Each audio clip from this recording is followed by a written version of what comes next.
Hello everybody, welcome to Friday Night ACC Sim Series Season 8, Round 1 at a wet Monza. That's right, could it be any more treacherous in the Italian race circuit? No, you all voted for wet in Round 1. Hope everybody's had a nice couple of weeks break. We did a Kyle Army 6-hour race in between Season 7 and Season 8.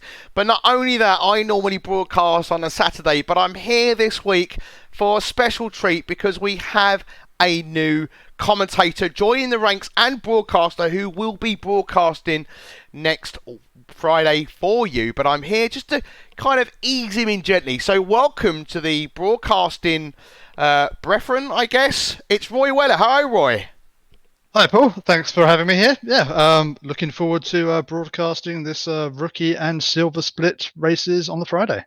Well, this is it, right? So this is the difference. We were just chatting. I completely forgotten about it. I mean, I've just been so involved in my actual day job that when I only really looked at SGP at about 6 o'clock, I completely forgot we have put two classes back together. But what we've done is we've actually put the rookies and the silvers together, so there is a bigger gap than what we have seen before. And we took a bit of advice for one of the members of ACC Sim Series is that, you know, if to go up or down, you'd have to change quite dramatically.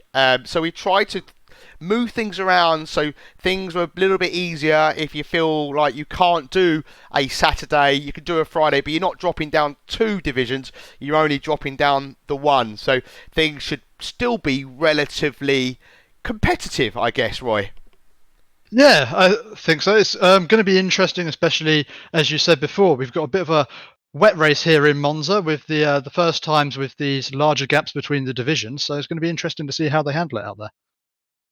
Indeed. So we are running a few minutes late, so qualifying is underway already. So let's dip in and have a look and see how things are going. So the rookies are out already. We're looking at Bottomley, who's currently in 8th position. Leading the way so far in the class is Ian Otley in a BMW. That's nice to see, isn't it?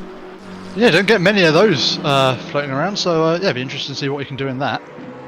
Yeah, I mean, I'll be honest. I quite like. I quite like Thanks for the comment in chat there. I quite like the BMW in R Factor 2, and I've given it a go in ACC, and I couldn't quite transfer that love, if I'm being honest. But Ian's just been knocked back to P2 by Galvin there, and as we look at him, Liam Galvin. Some names that I recognise and some names that I don't, but I just want to draw your attention to a man that's in the pits, and that is the one and only Steve Worrell has returned. The founding father of ACCSS, as it was then known, is back. His team name is Best Steve. Yes, as they ask it in chat, is that Worrell? Yes, it is. It is the man himself. So yeah, and I can see, just looking at the timings, Norman Bruce in a Porsche. I hear the Porsche is quite treacherous in these conditions. Yeah, it's going to be interesting to see how he keeps control of that thing. It can be a bit of a leery beast in these conditions, and it's going to have to keep that rear end under control. Yeah, and the thing is as well, as it loses more fuel, it gets that little bit more challenging, as I found, as I've tried it in the past. And you tend to hear a lot of drivers saying keeping the fuel on board is the best way to handle it. And in these short races, you know, they're not like Formula 1 cars. You do lose a little bit of time, but it's not anything like, you know, in Formula 1. Yeah, so you can see two drivers there with their Porsches. You might see them just filling up the tank and hoping that helps with the weight distribution a bit more. Yeah, so we've got Asim Chaudhry there. I don't recognise the name. That's not to say he's not raced with us before, but I haven't really paid too much attention to the rookies. But yes, there's a mandatory pit this evening. Steve Worrell has a history of causing mayhem at pit stops, at Monza in particular. He's probably had nightmares about this track ever since. But yeah, are you a Monza fan, Roy? It is one of my favourite. Well, going from F1, one of my favourites. Not so much in the GT cars, but yeah, it's a fun track, but always a bit of a treacherous one, and could be interesting with, as you say, some of these new drivers coming in, this being their potentially first big competitive race, coming into turn 1 at Monza in the wet. I'm just hoping that they can, you know, keep cool heads and realise that the races aren't won in turn 1. Well, yes, this is the infamous turn chicane in Monza, as we know, has been, in real life and in sim racing, has been synonymous with incidences. I'm just keeping an eye on a couple of cars here. Terry Williams on your right screen. He's up half a second, but Chaudhry's up 1.5 seconds. His best is currently at 2 minutes, just over 2 minutes. So he could hit the 158s here and push himself up a few places. Now the way that we do this is, as Chaudhry loses it into the final corner, so he isn't going to set a faster time, unfortunately. So he's caused a yellow flag and is now in the pits. So Terry Williams has put himself up into P2 so far, and he's already 3 tenths up, but he's spinning. He's spun into the first corner. So there we go. These conditions, you know, people pushing. I think we're gonna see a bit of this tonight. Is people pirouetting. Yeah, definitely. Especially, yeah, as you say, this with this split grid, with the bigger gap between the divisions, I think there's potentially going to be 2 different types of races going on at once. We're going to have the pros who are going to be, I would hope, pushing there and racing each other, and it's really going to be who's the quickest. And potentially with the rookies, it might just be who can be the most consistent and who can keep it under control. Got 2 guys here on our screen. They're both setting faster times. We've got Alex Glass at the moment, who's followed closely by Roy Bottomley. We've just got Ligierski into P2 there. I'm sure you've listened to my commentaries, Roy. I like to butcher people's names, so feel free to carry on that tradition. I should do a bit more research, you know, and ask drivers for their pronunciations, which I do, but 30 seconds later my brain's already forgotten what I've been told, so it really doesn't seem to make too much of a difference. But you know, it's bit of a running theme that I just absolutely butcher. I just see car 22 just caused a yellow flag. That's Turner, who's currently the slowest man out there at the moment. So, I mean, these are decent times. I can see Bottomley is a second up now on his best, so that'll put him into a 1:58.9. I think that will put him into 9th. So there is a bit of a gap there. If you look at the 1:55 that is currently the fastest time, down to 14th with a 2:01. That is quite a gap, isn't it? Yeah, and I think that's kind of what we expect to see from our rookie tier here in ACCSS. It's, you know, to help people get into the sim racing, and, you know, ideally we like to see the drivers, you know, getting their experience under the belt and moving up the tiers. So it's you're going to see a range of skills in the rookie division. Okay, I've just seen reading in chat. Well, in case you didn't realise, Legierski is out as he's not in this split. Yes, I did just notice that we've got a. Oh yeah, he's in the pro. So yeah, so this is the thing. The rookies are supposed to be out for the first 15 minutes. I hadn't even noticed that he's got the wrong colour badge. As you'll see as we look at him there, he's got the white symbol. The rookie class is your reds, and the silvers are your, you know, they're given the pro badge, and the rookies are given the AM badge. I hadn't noticed that, so thank you, Norbs. One of our admins is, you know, keeping me on my toes. Let's look at Nick Hughes in Hughes Racing. Thought long and hard about his team name there. He's currently half a second up. He's best of 1:57.4. So he's looking, I tell you what, if he keeps that up, he can push Ian Otley out of third. Yeah, there's some strong drivers up the top, looking quite close together. We've got, well, looks like Galvin's, you know, seems to be the best of the AMs, but then below there from second place AM downwards, we've got quite a tight field. So it's going to be interesting to see. Bottomley having a moment off track. I think that's into the first. I know it's where these guys are now. He's in the. Oh, that was close. Oh, unbelievable. Bottomley nearly causing absolute carnage there. They did well not to make contact there, but they did, didn't they? Oh, unbelievable! I don't. Let's go back 30 seconds to see what happened there. So he's obviously having a bit of a moment, and he's decided. Oh, I'm not sure if he noticed the other cars coming there. I think that was more of a matter of luck rather than judgment, that they're just narrowly avoiding. Yeah, so the McLaren there, I didn't quite catch who the McLaren is, but Roy is back on his way. The stewards might have something to say about that. So we shall see. And there's just a minute of their session remaining. So Roy's spun again. So he's spun again. Not enjoying those chicanes. No, he is struggling. As soon as he's putting that power down, he is struggling. So, and that is unfortunate. So here's the man that's currently leading the way.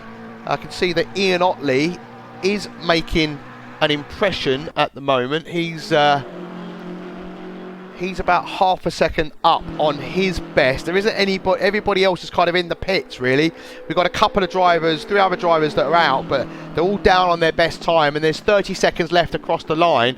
If they can do that, they will be able to set one last lap. So this is Ian's last go at this. Can he set a faster lap? So far, so good, as we ride on board with the man.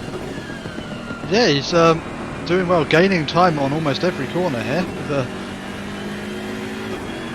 Not going to take pole, but I think he could take second or third, couldn't he? Yeah, well, second.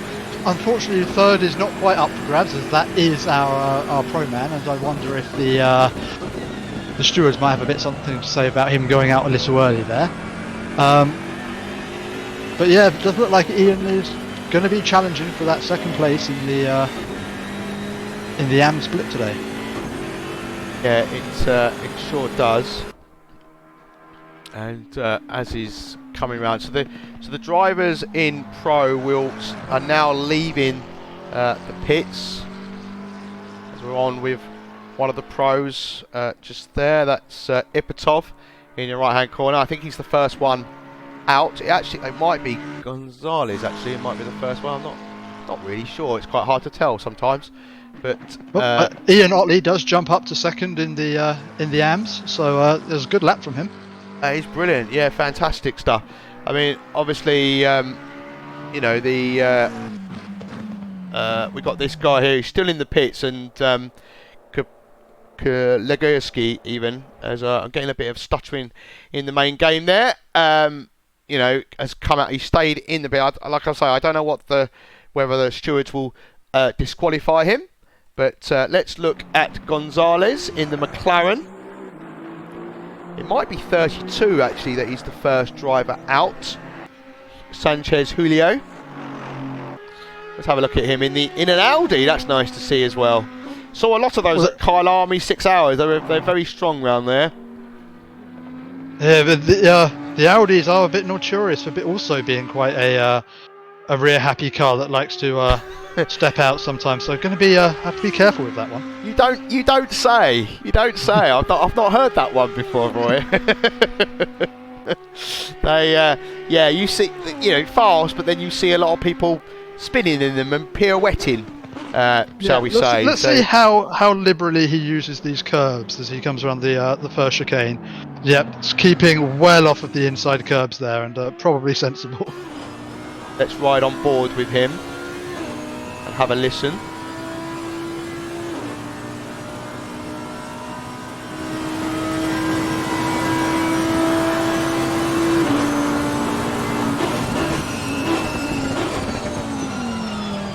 So we come around the second chicane again. Yep, nice and tidy. Touch one of the curbs there, but ever so slightly. Yeah, I suspect with 15 minutes to set a lap for qualifying, I imagine a few of the drivers, or the majority of the drivers, will be looking to set a banker to start with and then sort of gradually build their times. Unlike Formula 1, these GT cars can just stay out and lap continuously to build up their time, so you don't have to come in, pit to change tyres and add new fuel. Yes, indeed. I think Garsteg might be slightly up the road from him, and Garsteg is about to come and cross the line to set the first lap for the pros. As you see him in the bottom right. And no, I think he invalidated it. So that's another thing we're going to see here, aren't we? We're going to see those invalidations around here. It's quite easy to do. Yeah, and again with the conditions, I think we might see a lot of drivers just erring on the side of caution. Obviously, it's as I said, they've got 15 minutes to set a time. If they feel that the car's not quite under control, there's plenty of escape roads here at Monza. They can just opt to take that and live to go and drive another lap. So Julio and Nearguard's now pipped him already. So Jonas Nearguard in the Honda. He's in a Honda. Now that's another car that likes to kill you. Honestly, it's good to see some of the choices people are making. So I can see Ziadkin's just popped into P1, Vargas into P2, Robu 3, Tweedy's into 5th. So yeah, some times definitely being set. I can see that Tweedy in the McLaren. I'll give a shout out to Vargas. Was top of the AM division last season, earned a well-earned promotion up the 2 divisions into silver, and setting strong times. Someone coming up from so far. And he's in a Lexus as well. Yeah, he does like that head Lexus. honcho, Dad Terry's not a fan of whatsoever. Oh, he runs quite wide out there. Again, it's not a car I've driven, so I don't. Someone, Man and Minsman's in chat saying Jonas usually kills himself, so he thought he might as well take the Honda. So Dan hates anything that isn't the Aston, says Norberg, which is very true. Yes. Oh, in the background there, I think that might be a Honda that was getting a little bit leery. I think, is it a Honda? Who is that? That's 55. Ipatov, no, it's an Aston even. I saw him getting a little bit leery in the screenshot behind. So we're sticking with Vargas for the moment. Let's see if he is on a better lap. The guys ahead of him aren't. So this could be a low 155. Julio's just gone into a low 155 as well. These guys are setting some decent times. Vargas has lost his time, unfortunately. Lost it around Parabolica. Maybe just got a little bit leery there, the Lexus, and just couldn't keep it together and keep the speed up through Parabolica. Got Robu, who's 2/10 quicker at the moment as he's coming through the Parabolica. Oh, look at that in a Nissan. It's good to see as well. Gareth Ronda will like that very, very much. Good to see old Godzilla out there. 6/600 of a second, off the fastest lap. Neergaard is going faster still in the Honda. A car very much loved by our very own Avocado. So the might be slightly being held up there by Ipatov, but we'll get a good tow coming down as long as it doesn't get held up coming through the Lesmos. That's the problem, and also is your aero being affected.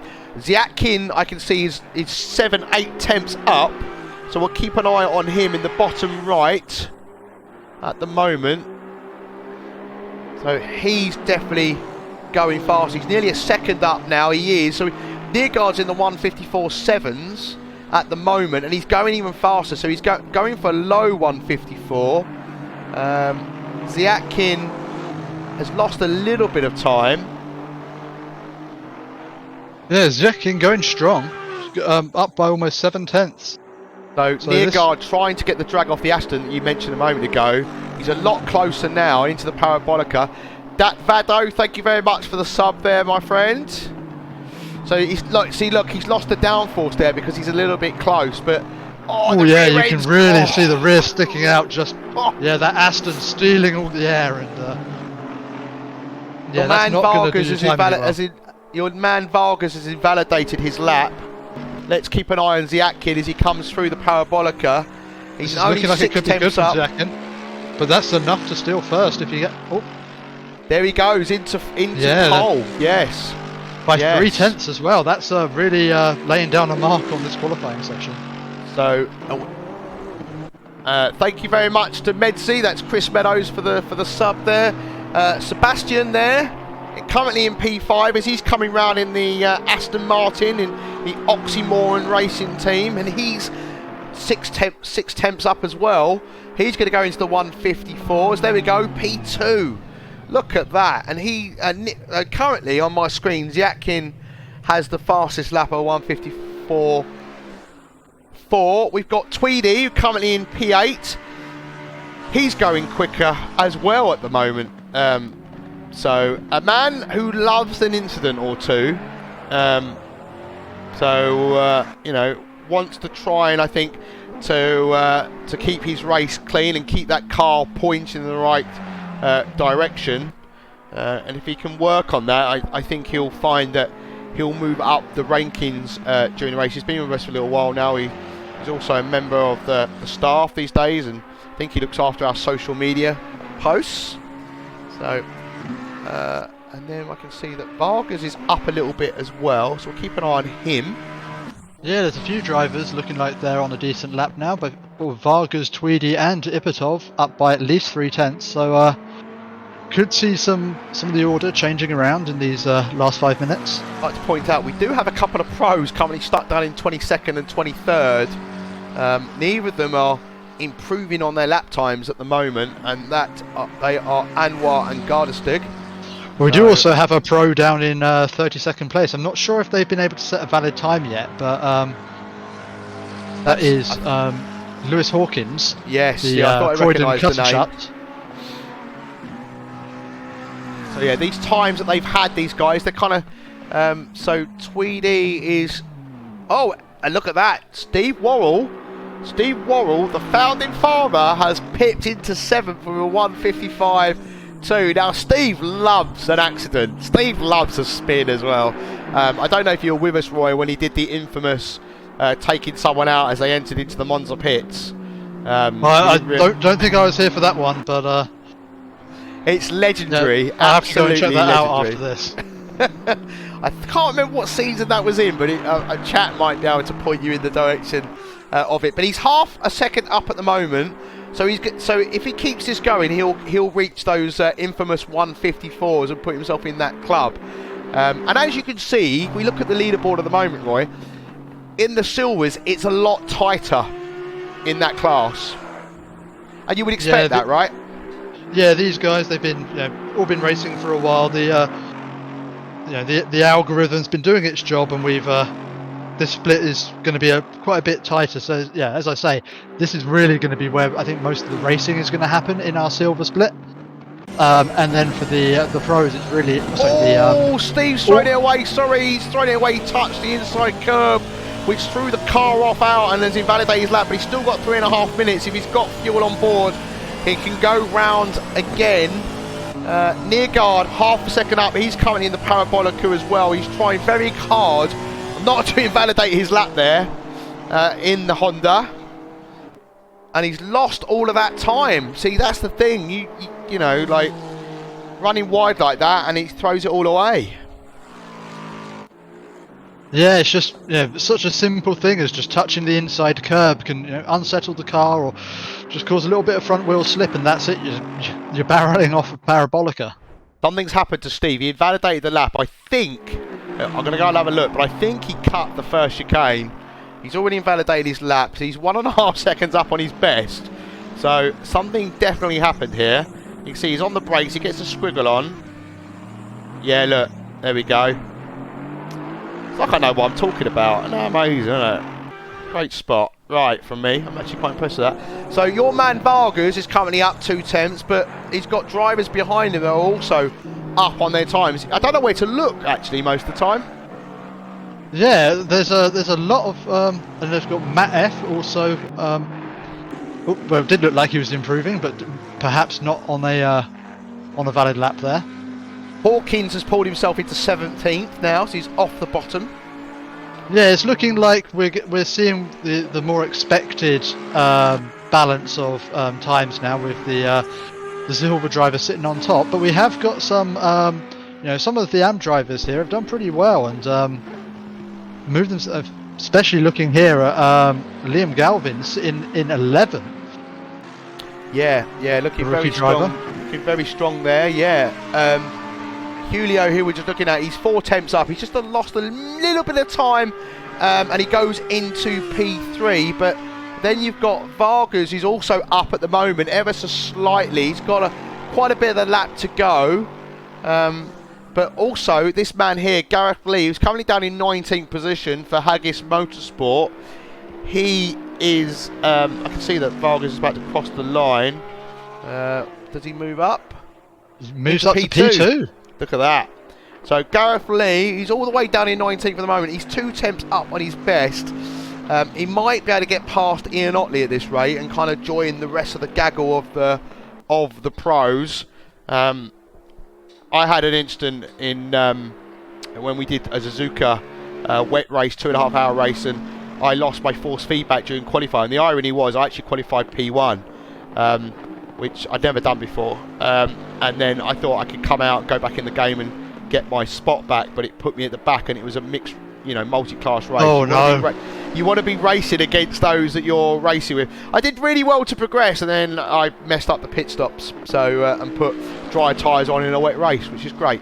So I did exactly the same thing in the 12-hour Suzuka. So good to know we both made the same mistake. So there we go. Gareth Lee there puts himself into 18th. So whilst not a huge jump, has put most of the AMs now behind him, except for Galvin. Steve Worrell, as we join him, he's riding that curb there.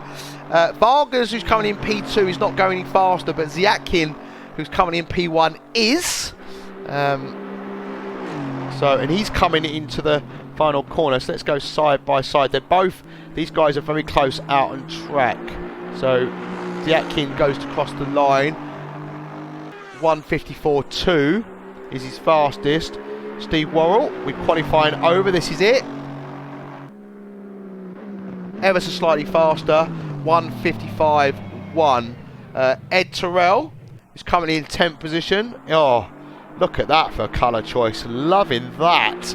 Ed Terrell in ACCSimSport, car number 488. It's certainly not low key though, is it? No, it's not. There are Chris McKenna and Matt F as well, are also up on their times.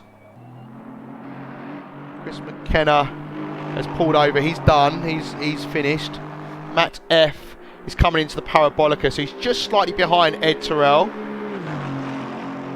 So Ed Terrell, he goes into P9. Tweedy's also still out there. But let's go to Matt F. Where is he?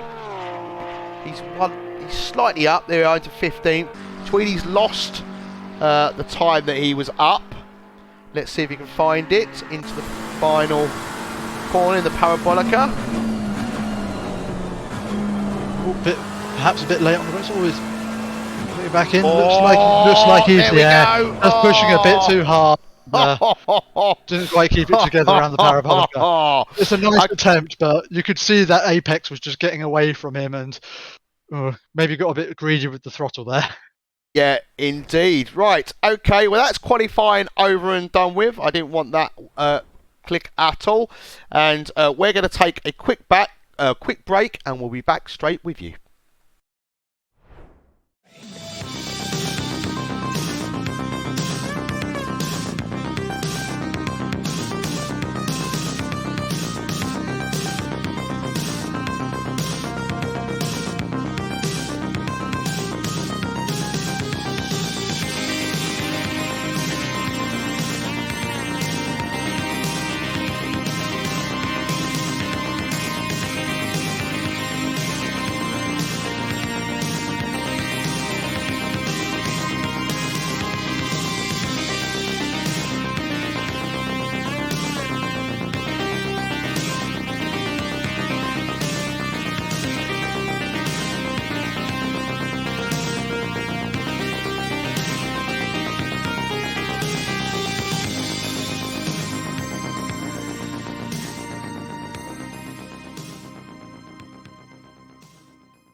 We are back. Welcome back to a wet Monza. Don't let what is on the screen fool you at all. It is not dry by any stretch of the imagination.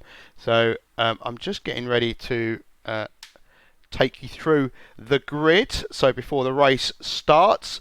So here we go. On pole, Ziatkin, followed by Nearguard, followed by Vargas, Sebastian, Julio, Robu, the one and only Steve Worrell, Ipatov, Turrell, Tweedy, good qualifying there, Galvin, Gonzalez, Fabini, McKenna, Matt F, Ligiewski, Hawkins, Lee. Then we got Ian Otley, then Hughes, Williams, Mason, Anwar, Gardestig, Bruce, Glass, McDonnell, Von Glan, Chowdhury, Pretorius, Turner and Bottomley.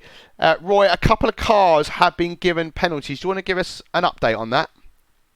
Yep, so we've got, apologies, let me just find our penalties here. But cars number 1 and 52 have been given penalties for multiple incidents during during qualifying. It's worth noting that we do have live stewarding for this event, so any incidents that do occur during the race will be reviewed and drivers be given their penalties there and then. So no waiting around for penalties as some leagues do. Indeed, we're looking at one of those cars now. Car number 1, Asim Chowdhury, as the guys start to pull away at the front, and Roy Bottomley, car 52. I'd imagine that was for the incident that we caught on stream.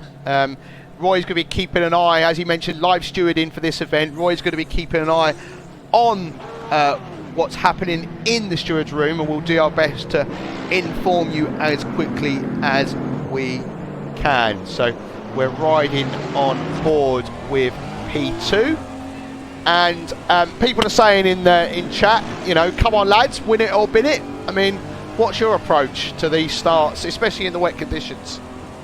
Well, I would hope that these drivers, this is the first time, the first race of the season. You're not gonna, no one's fighting for the win of the championship just yet. So just keep it calm and keep the car alive, really. Yeah, I think that's wise. I mean, when I qualified with I did the Super Pole for Kyle Army. I was really ecstatic to find out that I was on the right-hand side of the grid, because it's a first left-hander there, and it gives me that bit of room that if there's carnage, I can just nip out to the right-hand side and try and stay clear. And I managed to do that, fortunately, and gain 3 places right at the start. The race isn't won in the first corner, and it really hurts in these 30-minute races. So there are 2 30-minute races in these conditions. The qualifying will set the positions for both races. I'm sure you've watched it before. I'm sure that but anybody that's new that hasn't, then it's important to keep your car alive, as someone says in chat. To fight, because you don't. Sometimes, Roy, I think you have to be smart and decide whether that move is workable, especially in these treacherous conditions, because you could ruin your race and theirs, and then you're actually worse off rather than if you were in 4th, rather than if you end up being in 18th position. Yeah, and especially as we said, we do have a mandatory pit stop during this race, but we also, I believe, have a pit window of 20 minutes. So the first 5 minutes of this race, there is no serving your mandatory pit stop. So if you do take damage and have to go and serve at a very early pit stop, you're going to be back in the pits again a couple of laps later. So that's really going to hurt your race. I like to start an onboard with keep an eye on the man at the back. That's Roy Bottomley, because if there's carnage, he's definitely going to be going to see it for us. Yes, and during the formation lap, you can see the drivers are able to drive through each other. And as the game will ask them shortly to go side by side as they start to approach the parabolica. So they're trying to get the temperature in the tyres, try and get the temperatures in the brakes. The brakes are very important here if you want to be able to slow down into T1. Indeed, yeah, and this is going to be the first time some of these drivers are going to have done a race start, especially in these conditions. So let's just hope they don't do a what we call a Valtteri Bottas in this instance. Yes, exactly that. That's a very, very good point. So as we come round the parabolica towards the end of it, there's quite a lot of action behind the scenes as well at the back. So we'll go towards the front of the race. We'll keep an eye on what's going on at the back in the bottom right-hand corner of your screen there. And as they hit the line, green, as we go, I can see Steve Worrell gets a great start in the background there. He's nearly already alongside the Audi ahead of him. As we come down for the first time, see an Aston there on the grass. Steve Worrell's going to hit the grass there as well. That's oh no, there's a McLaren that spun. Oh, absolute carnage. I'm not sure who that is, but that's going to impede a lot of the field behind. There's a lot of cars still to try and come through there, and it looks like is that Worrell off the or is that Ipatov off the track? Yep, it is. That's one of the pro drivers, Ipatov. Oh, look at Roy! It's absolute carnage at the back there. Absolute carnage as Roy Bottomley goes via the escape route. I'm not sure which McLaren started all that, and we will try to work it out. I can tell you the stewards are going to have a busy time with that one. As in the background, it looks like there's a Nissan's just lost it going round. So still a lot of these drivers just trying to get it all together and. See that we've got a car here of Turner with a lot of damage on him. I am trying to find that McLaren. I will put the live timing up. So Chowdhury, as we know, already had some penalties. There's another McLaren there of Mason. Was it Mason? Wasn't him, was it? No, I didn't quite catch which McLaren it was. It wasn't Tweedy, was it? No, because he's a dark. No, it's definitely a McLaren. I will try and hunt it out as best I can somewhere. So bear with me while we look. We'll go and I can see that Ziakin is already created a bit of a gap there, Roy.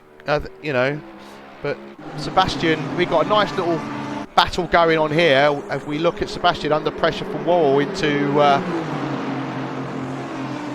someone saying it was a black Mercedes at the start, but I'm not entirely sure that it was. Good fight going on over 4th place at the moment, and yeah. Worrell backing out there, but it looked like he was about to touch the other Aston Martin.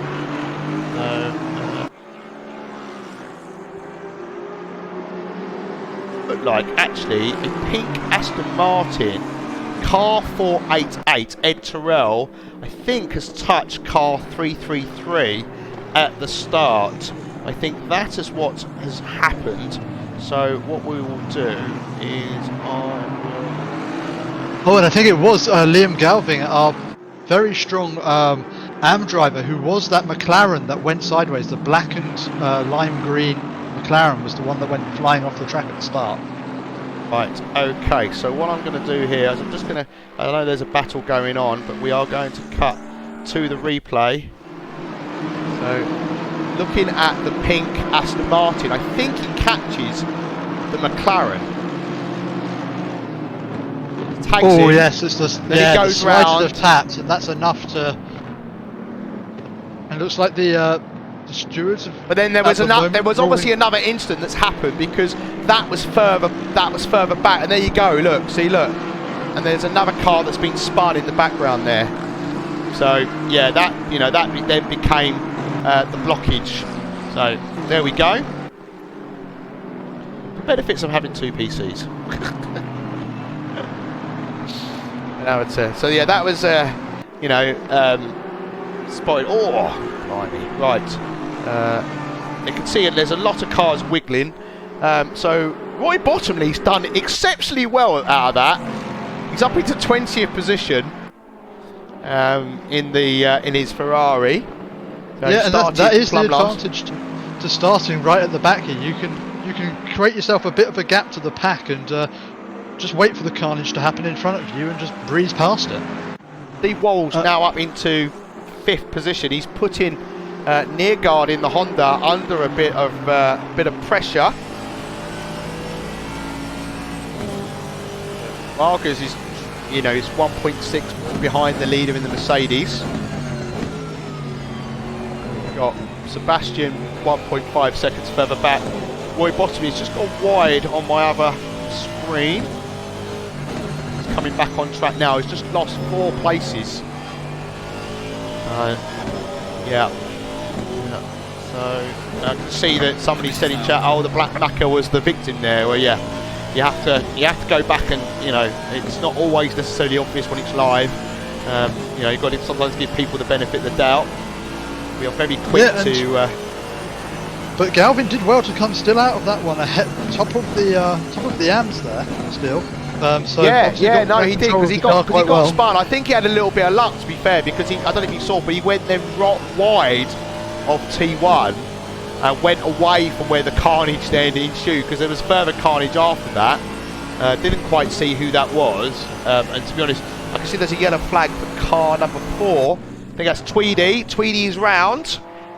Now I did say this about Tom. Oh, there's other carnage in the there as well. And that looked like Galvin caught up in that one as well. Is that Galvin and Matt F? So this is Tweedy. This is what happened. So yep, just using too much curb there. Oh, 488 hits him. No, he doesn't go across the track. Oh no, he does. Oh no, what are you doing, Tom? You can't do that, mate. You can't do that. Then Liam Galvin tries to come back on. You can't do that, Tom. You can't. No, you can't do that. You can't be doing that. The stewards will not be looking kindly on that one. They will not be happy with him there. No. Yes, that he can, someone says. Considered unsavoury driving. Someone's in chat saying, yes, he can. Well, he can, but he shouldn't be doing it, is what I'm trying to say. Steve Worrell, the best Steve, apparently, he says his team name. And we've also Yeah. Oh man, oh man, oh man. Steve's going to get bored of seeing the back of that Honda soon. But you know, good to see a oh, he runs a little bit deep there. Yeah, a bit wide there, just missing the apex, and these conditions will be slightly changing as the race goes on, with them cutting out a bit of a dry line as the half hour goes on. Oh, I don't know. It's quite heavy. It's quite heavy rain. I mean, there might be a little bit of a line. Fortunately, there's no. Sorry, I should say a drier line. Oh, Steve's on the curbs. Oh no! Oh, risky move. Risky. So it's quite a nice battle actually developing here. So you've got Sanchez, Julio in the Aston Martin, following the trio. So you've got the Honda of Neergaard just ahead. Yeah, if we take a look at Neergaard, he's now right on the back of the Nissan of Robu. Do you think something's happened to him? Potentially, yeah. That gap has closed very quickly, and you can see he just doesn't seem to have the pace there. I've put it in the bottom right there. Just have a look to see what might have happened to him. So he's slightly ahead. He is ahead of. As oh, that was the Worrell Honda. Does look sorry, like he's making. Honda. It was the Honda we were interested in. I don't know who the Honda is actually. Sorry, it's the Nissan. Sorry, Robu, isn't it? Yeah. It's the Nissan. Yeah. Sorry. Oh, Yeah, there we go. Oh, yeah, that's it. That's it. Oh, yeah. Oh, I tell you, I got that at the right moment, but he kept it out of the wall though, so that's good going. Yep, you can see Worrell's tried to make a move on Neergaard, and unfortunately lost out to Sebastian. Yeah, and great. so he's now got another place to try and make up on on another Aston. So similar machinery. He's going to have to just make the move just through pure skill, if he can. Yeah, so let's ride on. Oh, Sebastian there gets a little bit of a wobble on. That opens the door for Steve, and he's said thank you very much. But also, Sanchez is also having a look. There we go. Look, Sebastian's lost 2 places there. Behind. So we look at the rear wing from Julio. So Sebastian in that little wobble of the car. And Julio there has also just lost a bit of time there, and Sebastian's now going alongside him to take that position back. So great battle between these guys as they go into the Parabolica. Who's going to have it? The Aston's got it. Whew. How close was that? Tight I as you want reckon. racing, yeah. And no, but there's going to be an opportunity for the Audi here on the run out. Oh no, and into the pit. So clear his mandatory pit stop. So there we go. So Sebastian is on his way to try and get back on to the rear wing of Steve Worrell. Let's have a look at Chris McKenna and Ed I was going to Terrell. point out, it also looks like some of our front runners are beginning to pick up the traffic at the back of the grid now. So beginning to lap some of the rookie drivers, and this could be interesting. We've not seen these these drivers all on the grid together before, and we just need to be careful. The overtaking driver is the one who has to try and make the move safely, even if there is a blue flag involved. Saw that the gap between Zatkin and Vargas, who I've just keep an eye on, has just opened up to 2 seconds. He lost about half a second somewhere, and I think, like you just said, they're amongst the back markers, and I think that's where he lost that half a second. So quite a chunk of time on that lap at the moment. So Zatkin is also coming up at the bottom right there. You can see I think the fastest lap is a 1:54.4. Is that Zatkin off the track? Yes. You see in your bottom right of your screen there. That's so that's opened the door a bit for Vargas, who is, I'm not sure did he manage to get ahead? Go and have a look there. So I don't think the back marker's really helping him out. So the back marker's been told. Oh yeah. See, this is the thing that in the drivers' briefing, the drivers were told, like, you've got to be mindful. There are going to be slower. Welcome, Cano B1. There are going to be slower drivers in this race, and you need to be mindful. They're probably going to break earlier than you. You're racing with rookies. And I think that's a point in case there. That's why we do these driver briefings and why we encourage our drivers to take part in them. Because, you know, you're going to be told little bits of information that you're not necessarily going to think about. And it's not because we want to nitpick and we want to be the boss. It's, you know, it's because it makes a lot of blooming sense. And you know, case in point there. So the leader has gone into the pit. So Ziakin's in the pit. So Vargas is now leading the way. He's now behind the same Porsche that Ziakin was. Yep, so that's the Porsche of Matt F. Of the, right. I believe also of the Pro Tier. So struggling then, isn't he? Oh, he is. Yeah, car 99. He's got a white. He's cleared his mandatory pit stop, which would explain why he's there. So I would expect him to gain a few places. Even with clearing the mandatory pit stop, that puts him, well, looking at these lap times, about 2 minutes behind, which is more than I would imagine from a pit stop. Yeah, I think you're right. Maybe a bit of damage perhaps, but Ziakin is now out. He's out into, currently it says P10-11, but you know with this game, it likes to update. So what does Vargas do? Does Vargas keep going? The pit window is open for just under 12 minutes remaining. Does he stay out, or does he decide to take his pit stop now? He got held up by the Porsche of Matt F. The road he's ahead just coming around is... Just going around Parabolica now. Looks like he's staying out. He has got a clear bit of track ahead of him. As long as, although it does look like there's someone potentially coming out of the pits in front of him, so it could be caught out by a little bit of traffic. Yeah. That is it car 99? No, that's actually Matt F behind car him. 184. Car 184. Okay. So that is Lewis Hawkins. Yes. So he is out ahead. As we're looking back from him, so our current race leader.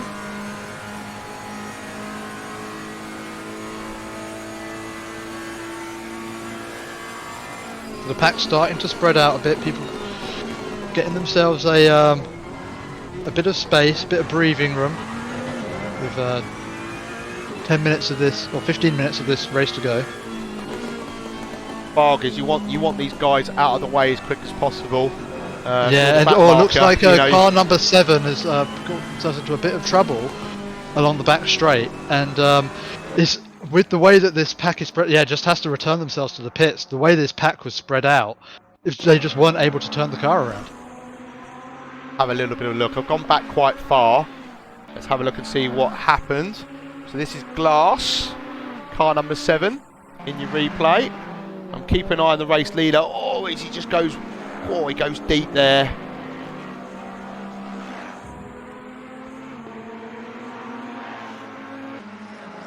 Oh, he gets a little bit of a wobble there on the grass. Oh, and he's round. Oh, that's quite a hit. Yeah, that's obviously looking to try and get driving again to get back into the pit, so you don't have to take the tow time. But I think that definitely needed to go back for repairs. Okay, so Vargas carries on. He's got 9.5 minutes of the pit window remaining, so he's going for a longer first stint. And like before, he's still got a bit of clear track, but he's got car 49 ahead of him by the looks of it. We've got Robu, Nearguard and Steve Worrell in the pit, so it looks like Mr. Worrell's made the pits successful. Yeah, be interesting to watch these. So Worrell and Nearguard came in nose to tail into the pit lane, so this is really going to be the battle of the pit crews. Who can get into their box quicker and get out quicker. We'll keep an eye on that at the bottom right then.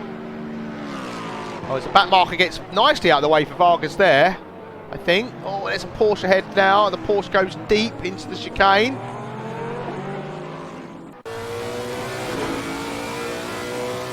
Because the thing is, like, one moment the track ahead's clear, and then you don't know what's coming out of the pits. So Steve Worrell's on his way. Have to see where does Nearguard come out. And Nearguard's still in the pit box, so that's worked out well for Worrell. Goes, all leaving behind him. They're all extremely close again, so battle will resume as they come out of the pit lane. Ear guarders. Yeah. And then, yeah. Oh, but that is... white line. Oh, it does look like Nearguard does just cross the white line as he's coming out of the pits did there. Definitely cross the white line there. I'm a big, you know, advocate for following the rules. Let's have a look. Nearguard even. There we go. He will probably get. Yeah, clear and obvious, he notices his mistakes. I think that's a penalty there for Nearguard incoming, and he realised what he did and then tried to cut. Don't know if it's because the other car was coming. Right, our race leader is in the pits, so let's keep an eye on the previous race leader. That's the Atkin, and then Varga's in the pits. Ed Terrell's also entered the pits as well. So Varga's on your bottom right, there in the pits. So what do you think is going to happen here? Oh, it does look like Jackin is quite far back around the track, but we don't know if Vargas is carrying any damage on that car in these conditions. Anything is possible. So, I tell you what's quite interesting. The Atkins only got Steve Worrell 1.3 seconds behind. That tells me he lost time. Yeah, and it looks like that's it. Vargas is on his way out, so it does look like... Oh, he's got a McLaren though ahead of him. Oh, blimey. Oh, that is that the McLaren of Diaz Gonzalez? So that's another pro driver in front of him. So he's not going to be too keen to move out of the way. You know, these cars are racing, but so he is a lap down at this point. Can't see. As a Ferrari takes to the escape road ahead of of Vargas. Go. So Vargas takes the lead of the race. Still got a number of drivers left to pit, so we've got Chris McKenna and... Oh, Vargas is round! Vargas is round!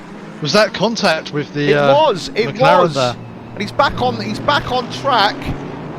He reversed. Has Oh passed. no! And it contact. hits the back of Nearguard. Oh no! What? Right. I mean, guys. I mean, you've got to. You can't. The stewards have got their work cut out today. I mean. So it's that McLaren that was ahead. So you mentioned the Ferrari who cut across. The McLaren got out of the way. The Ferrari then was ahead. Yeah, we just have to watch this now to see what happens. As you said, the McLaren's quite far back. So is this just the Ferrari holding up Vargas and allowing the McLaren to come back at him? Maybe. Yeah. Yes. Oh no, he touches. Yeah. Yes. The McLaren. Oh, look at, oh no, oh, that's bad. Yeah. Steve Worrell's round as well. I'd like to point out Steve Worrell has spun, and then he got a little, it's not what you want to see. It's not what you want to watch, is it? I mean, let's be honest. Right, let's see what's happened to Steve Worrell then. He's had an incident as well. I mean, this is what happens when you go for a wet race round one, really. I mean, what else did we expect was going to happen? I mean, you let people vote, we're going to get carnage, aren't we? So, we're looking at Steve Worrell. I think that's Robu he's behind. I'm not entirely sure. Yeah, I think that is the... that's... Oh, yeah, that looked like just having to avoid the back of that McLaren for the... Mercedes. The entry into the and then, oh, look! Scary, a bit of a squeeze there. No, no! There we go. He got tapped by a back marker! Oh no! He has stopped to let him come by. Now he's realised the mistake he's made, and he's... Yeah. Oh, there's that McLaren as well, was spun. Oh my God, what an incident fueled couple of minutes. Right, yeah, the incidents are coming quicker than we can go back and watch them. can see that car 44 has also caused a yellow flag. Let's have a look and see what's happened there. Yeah, the stewards certainly do have their. Are you keeping an eye on the sheet? Because I can imagine there's a lot in there. A little bit of an update. So we've previously in the race we've had a 15-second penalty for car 33, car 44 5-second penalty. I mean the stewards. I don't think they're going to be getting through to these incidents we're watching for a while now. So there's still quite a backlog for them to work through. But sorry, I just cut away from that replay and of Anwar, and he nearly took out Steve Worrell. I don't know if the replay is going to go back far enough. I have to show it. But he nearly took out Steve, and I think he might have already recovered at this point. No, this is it. So he runs wide. Thank you, Reg Dim 46. Watch how close this is to taking out Steve Worrell. And then. Oh wow! The Audi as well. That's as close as you'd like it, isn't it? Wow. Oh, that is a brown in your pants moment. Yeah, I mean, I think there might need to be an addition to the driver's briefing is please don't spin your car around on the track, and especially not that close to the racing line. Yeah, I mean, I'll be honest, I did learn my lesson to have the track map up on my HUD. It's a go-to thing now, because I do get it to a degree. It takes a bit of practice to not panic, and now I'm a lot better. I just put in the brake on. You know, the stewards are looking for you to apply your brake, and you know, and not put the accelerator on. Robu is putting Vargas under pressure, so Vargas is still in P2, considering that carnage that he was involved in. Yeah, well, I mean, him and some of the other cars behind. So does look like Jacquin has inherited a bit more of a lead now. Got himself a bit more comfortable space, but it does seem like Vargas is catching. That gap is reducing. Robu on the back of our P2 man.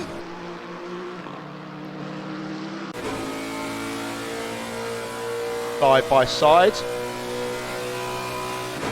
So yeah, I mean, you know, there's a 10-second penalty for car 33, Legieski, or honestly, I'm probably butchering that every way that I say it.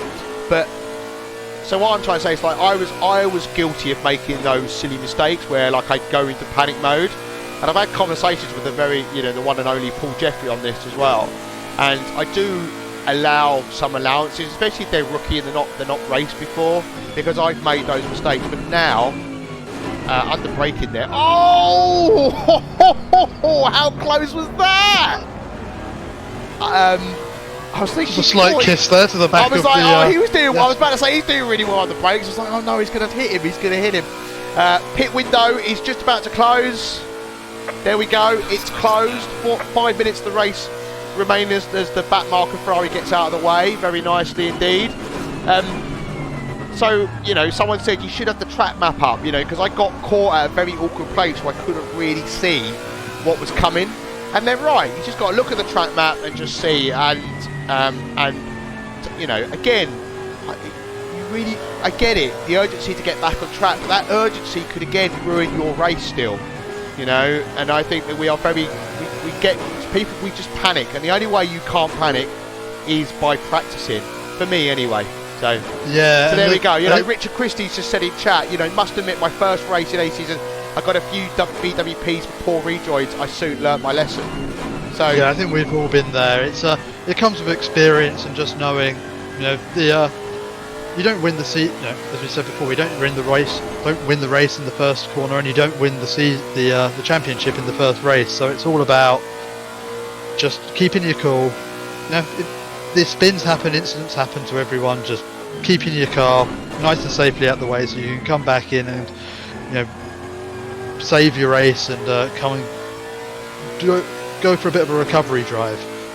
You just need to, once you have a crash, change your mindset. Yeah, and I think what people are very, very good at doing, in race chat and in the Discord community sometimes, is aiming their anger at the other driver. And I'll be honest, I've been guilty of that in the past as well. But then actually, I saw one of the other guys in the community say the other day, you know, when you're in your race mode and you're like, oh, the other driver, they're an idiot, blah blah blah. But then you watch it back and you're like, yeah, that was me. Or actually, oh, do you know what? That's a bit more of a racing incident actually, rather than a portion 100% blame on one driver. It's more 50-50. And it is hard. It is hard to remain calm when those things happen. And I'm not perfect by any stretch, but at the same time, losing your cool at that moment affects your focus, and then you're just going to make more mistakes anyway, and then you're just going to get more frustrated than you already are. So I'm trying my damnedest to get better at that, and that comes with practice and breathing. And I got taken out in the 6-hour Kyle Army, and the guy after during the race messaged me and said, I'm really sorry about that.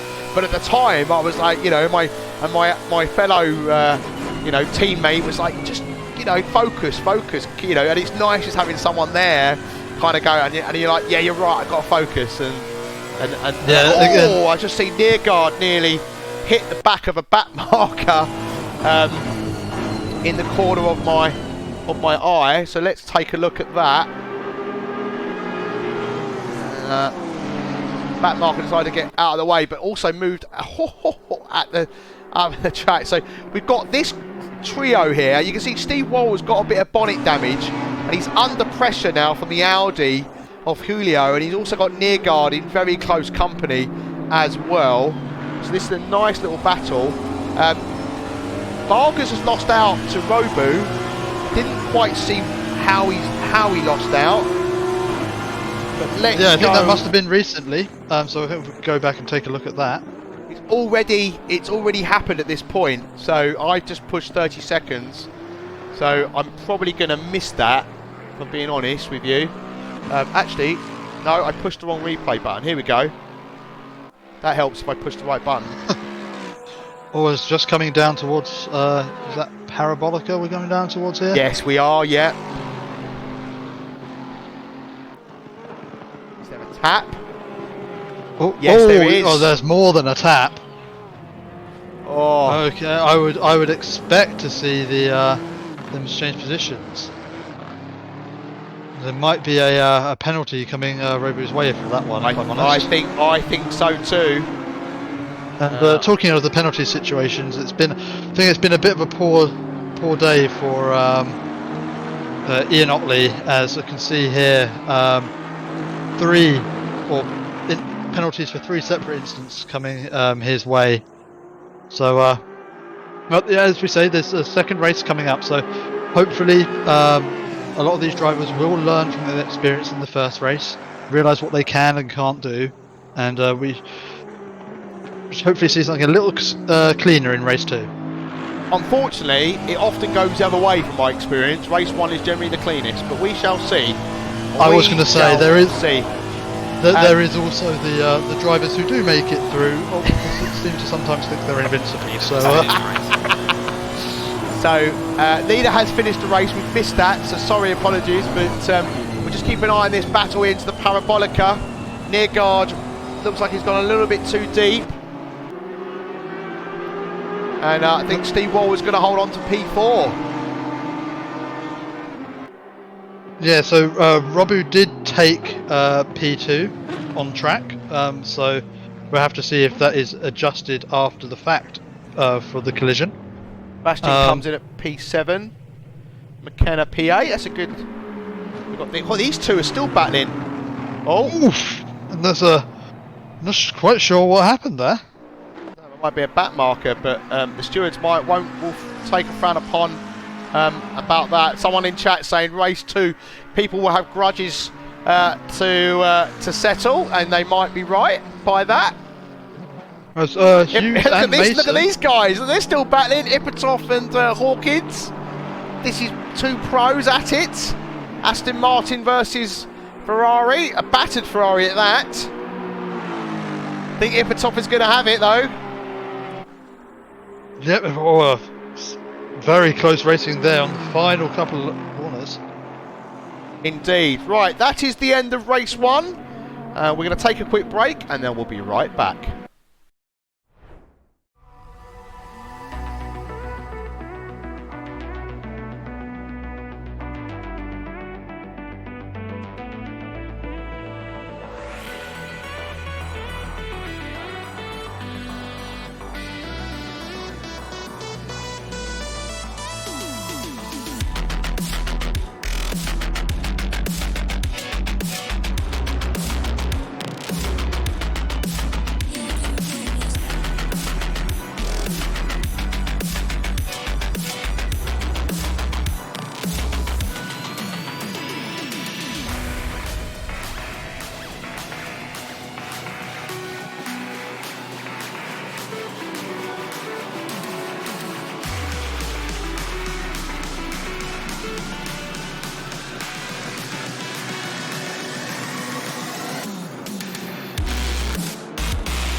And we are back. So these are your results. You will notice that there have been some penalties applied, and so the Atkin takes the race win for race 1, round 1. But Steve Worrell takes P2, and then Sanchez moves up into 3rd, Neargard 4th, Robu 5th, McKenna 6th, Vargas 7th, Sebastian 8th, Terrell, Hughes, Mason, Fabini, Bruce, Ligiaski, Lee, Ipatov, Hawkins, Matef, Williams, Gardasig, Von Glan, McDonald, Bottomley, Galvin, Chowdhury, Tweedy, Pretorius, Turner, Anwar, Glass, Gonzalez, and Otley. Now, what I was going to point out? I was going to point something out very interesting. Yes, so Hughes was the highest finishing AM, followed by Mason there. So 2 AMs, one in the top 10 and then one in 11th. So decent that.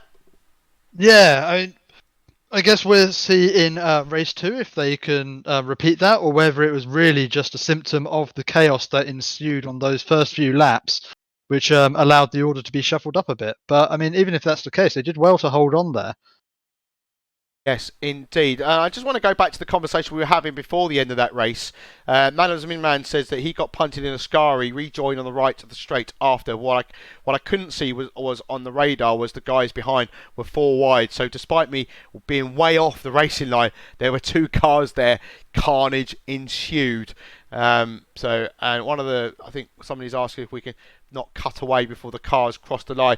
Yeah, the reason I did that is to avoid any race anger chat appearing up on screen. So yeah, that's the reason behind that. So sorry. Someone has also said, feel bad for Vargas. That was a bad rejoin, but he got spun out of the lead. Yeah, that's the way, unfortunately, the cookie crumbles. I mean, 2 wrongs don't make a right. But yeah, and somebody's asking when season 9 will be starting. As you can see, the drivers are getting ready. The countdown starts for race 2. But I just want to bring everyone's attention to a post that's been made by the guys behind Assetto Corsa. There is a showcase announcement being made on the August the 27th. So that's this month. I don't know what day that is, but I will look at my calendar. That is 2 weeks on Friday. There is a during the day, so 1 o'clock British Summer Time, 2 o'clock Central Eastern European Time. There is to be an announcement with more information to follow. Maybe that's Assetto Corsa Competizione based, or it's Assetto Corsa 2 that everybody keeps talking about. So interesting stuff coming from the developers there. Yeah, that'd be interesting to see. Always good to see what they can deliver to us. So, yeah, be waiting with bated breath. Okay, so because I think some penalties have been applied, we've got different drivers at the back of the grid for race 2. I am going to take us in a second to look at. We can see here we've got. That's Pretorius. He's now starting at the back. Roy Bottomley, who started right at the back, is now starting P29. So, and we've also got a driver missing by looks of it there as well. So that will sort itself out shortly. It's got to be a little bit more of the same, isn't it? Yeah, I can't imagine with such little time to cool down that these drivers are going to have much calmer heads for this second race. So let's just hope that turn 1 people have learnt their lesson. I'm not sure if it was pointed out in the driver's briefing, but there is an escape road here at Monza. It might be nice to see some of the drivers make use of that in the second race. Yes, I think you're right. That would be a good choice.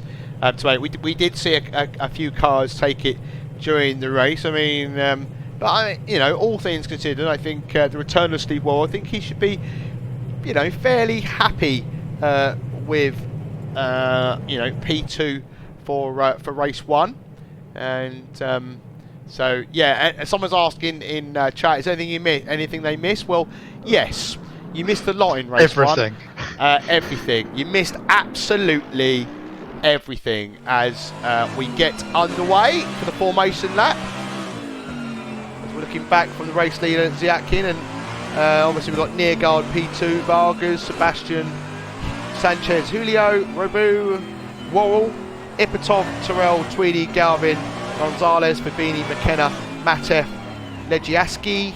I keep saying that different every single time. Hawkins, Lee, Otney, Hughes, Williams, Mason, Gardeskeg, yeah, Gross, Glass, McDonald, Von Glan, Chowdhury, Bottomley, Anwar, and Pretorius. I mean, to be honest with you, Roy, I mean, you can't do any worse than me in the pronunciation, so I'm setting that bar pretty low, so when you're on your Todd next Friday doing this, you'll smash it, mate, I'm sure.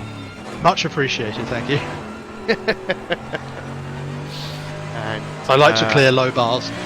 Yes, exactly. If I set that bar low, well, yeah. And perhaps that was the strategy of this race 1 here. The drivers there just keeping the races dirty as possible so that they can clear that bar. They've set quite low for themselves for race 2. Yeah, I think yeah, that's it. Yes, potentially.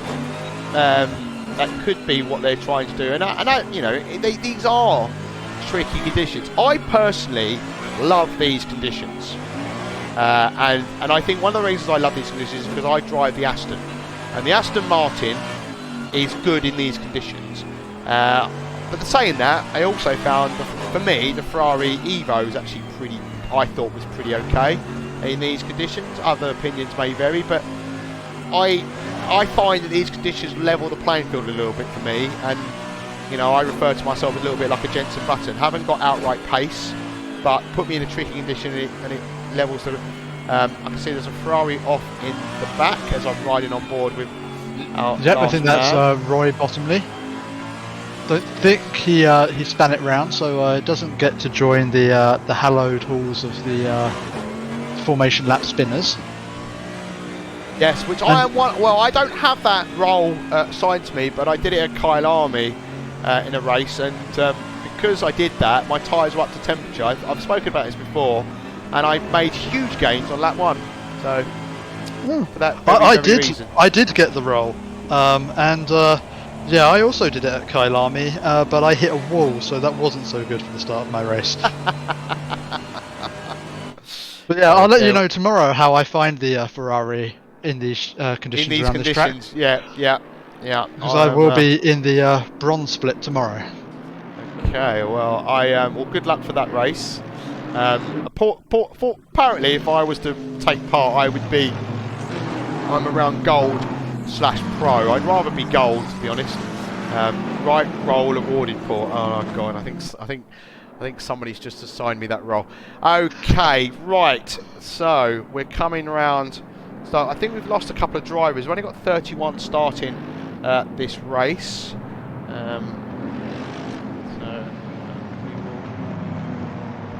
will keep an eye, like we did before. We'll keep an eye at the back and the bottom right because it worked well last time. Yep, I'm keeping my my eyes on the back of the grid just to make sure that they all keep themselves sensible there. Somebody's just letting us know they think Roy Weller is hot. Well, you know, each to their own. I'm a married man now, so hands off. He's off the market, everybody. Sorry to say. Right, we're coming up to cross the line. Green light. Give it all you can. And away we are going for race 2. And again, Steve Wall has another little look like he did in the previous start. I can see Roy Bottomley is holding back station again like he did in race 1. Very Steve sensible Wall's there. Staying off the grass this time by the looks of it. Yeah, it looks like we've the Packers managed to keep themselves together. No, and there is a Porsche off. Oh, I think that might be Nearguard. Nearguard is round. Is that Tweedy? Yeah, Tweedy has taken to the escape road, so good to see that someone's making use of it. Oh, yeah, but 2 cars are taking the escape road. Oh, I think Bottomley might be one of them, and then had a coming together there with another car as he proceeded to do so. Let's just have a look. Yeah, so the Lexus doesn't see him coming, and away they go. So yeah, we are away. So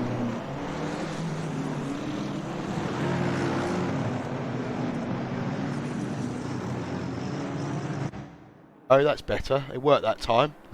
There's the race leader. As you can see, Bruce is in, or Robu, sorry, is into P2. Oh, and there's carnage at the back. I think that was last time. I think that's Ipatov I saw off. It looks like that's Diaz Gonzalez went off in the McLaren. So there's carnage there at the back behind this, but I'm pretty sure Ipatov also just had a moment there. I think he takes the McLaren out. Is that Tweedy up ahead of them as well? Yeah, there we go. The McLaren doesn't see. Yes, that's not a line that he's making around that corner. And yeah, just unfortunate there for the McLaren just to really get collected by that one. Yeah, so we're looking at Robu. He's under pressure for Vargas. We know Vargas is quick. Steve Worrell has, I think, has done okay. Tweedy's up into P7. He had a spin last race. Let's see if he can keep it together this time. Worrell's putting the Audi of Julio under pressure there. And yep, looks like he's got the pace to make the move there. So now Worrell moves up into P6. He's behind Sebastian again, and Sebastian's tagged Vargas there. So Vargas is lucky to keep it all together. There's some carnage at there's some stuff going on. I can see there's a car that's cutting the first chicane there. We're looking at Galvin on the left, who's putting Rubini under pressure, but he's gone off. There we go. These are these tricky conditions. You go slightly offline, and you're not gonna find the grip out there. That's the problem, and that is the challenge. So going from attacking, Galvin is now under pressure from Hughes. Yeah, and really Galvin here doesn't really want to be attacking too much. He's at the front of the field of the AMs, and obviously any positions he makes up will be a nice little bit of prestige in the race, but it's not going to get him anywhere in the championship standings. Something's gone on here. I've gone quite far back. I saw a few cars with yellow flags. We are looking at McDonald. Oh, McDonald had a fun. Not quite the same, really, is it? But someone said in chat we should get Red Bull to get Albon to check whether that move was going to be possible. To your comment on that incident. But, yeah, well, I mean, he is now used to these GT3 cars driving in DTM, so yeah, he should be available. Something's definitely happened here. I did go quite a long way back just so we didn't miss it. But whilst we do that, I can see Worrell was putting Sebastian under pressure. Oh, look at that! Oh, I just found absolute carnage. What the hell's happened there? So what car is that? That Porsche 49. It's all of them. So 49. Right, okay. I will go and hunt that. Let's keep an eye on his battle. Oh, Worrell's just gone deep into turn one. He's got past. He had already got past Sebastian at that point. I am going to find what happened there. What car did I just say that was? 49, didn't I? You did indeed.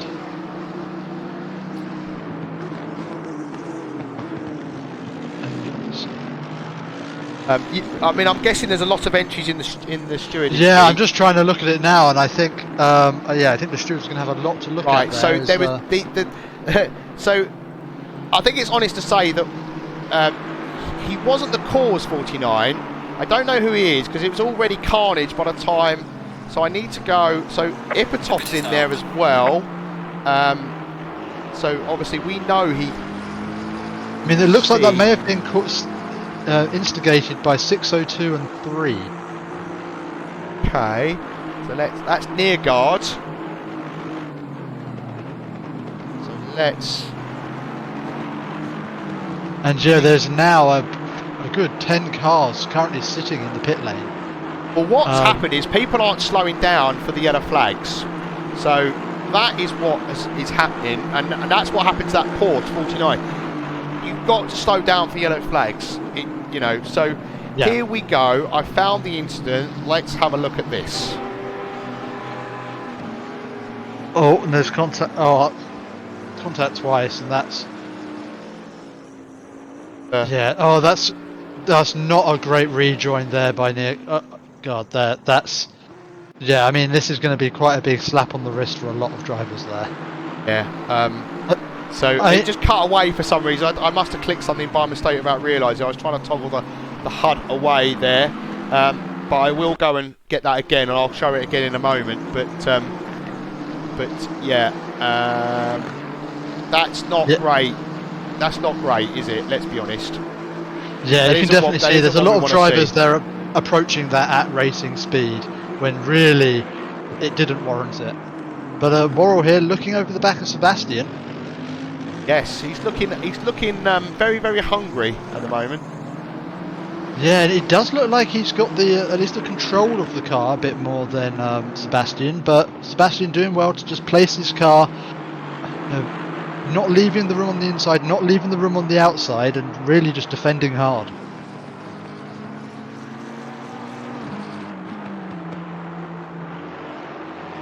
And yeah, I'll keep you updated as the here we go. Take a look at this incident. These two were battling quite something all the way, not leaving a lot of room for each other.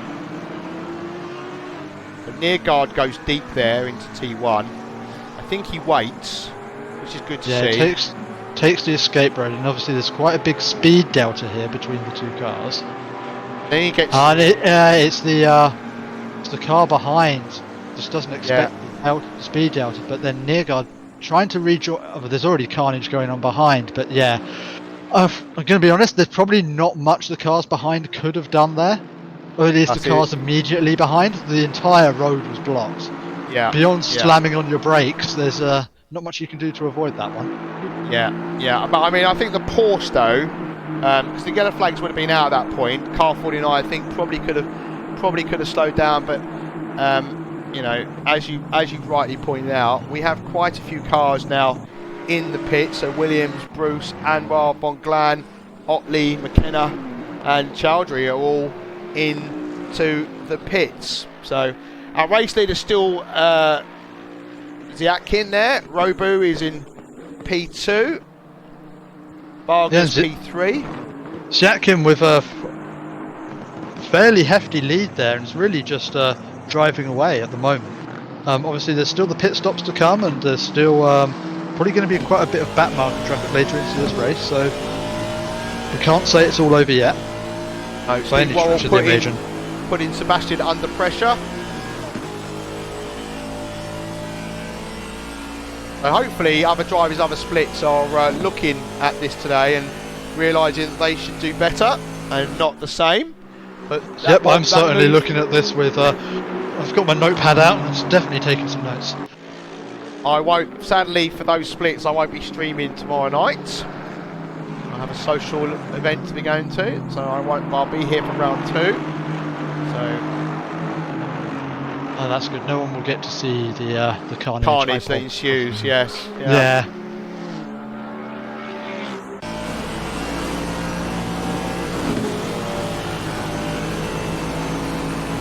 Oh, and there's a battle for the lead of the AM split as Hughes gets past Liam Galvin. That's a very good move there around the outside of Parabolica. Past, did he? Yeah.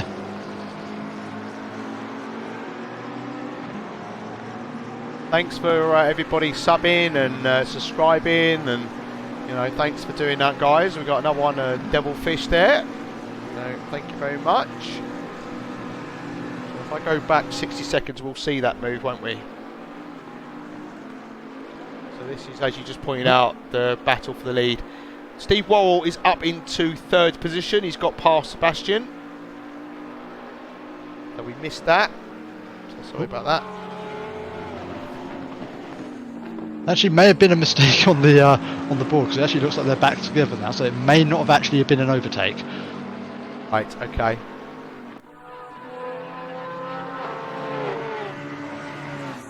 It was quite a gap though. Something must have happened because they weren't this close when we looked. I don't recall them being that close, but yeah, were you selling me? You'd be telling me. Yeah. Weller, Yeah. Oh, Sebastian's off. Sebastian's just had a moment. Let's go and have a look and see what happened to him. So he So he's already been overtaken by Worrell.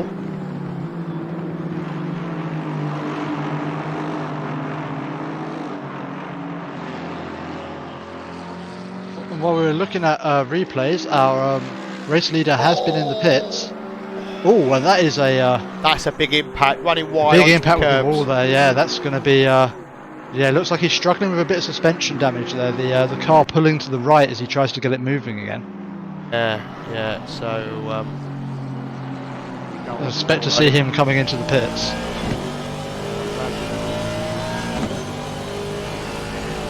Yeah, here he comes.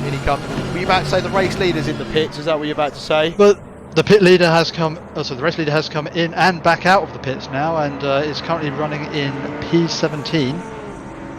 So yeah, I have to see that they seem to be reasonably clear of traffic. Nice, clear straight ahead of them. So Vargas is also in the pits. Robu is still going round. So we'll keep an eye on Ziakin in the Mercedes on your right, and the current race leader on your left, and closely followed by the one and only Steve Worrell, 2.5 seconds back. But I can see there's a battle for 5th and 6th taking place at the moment.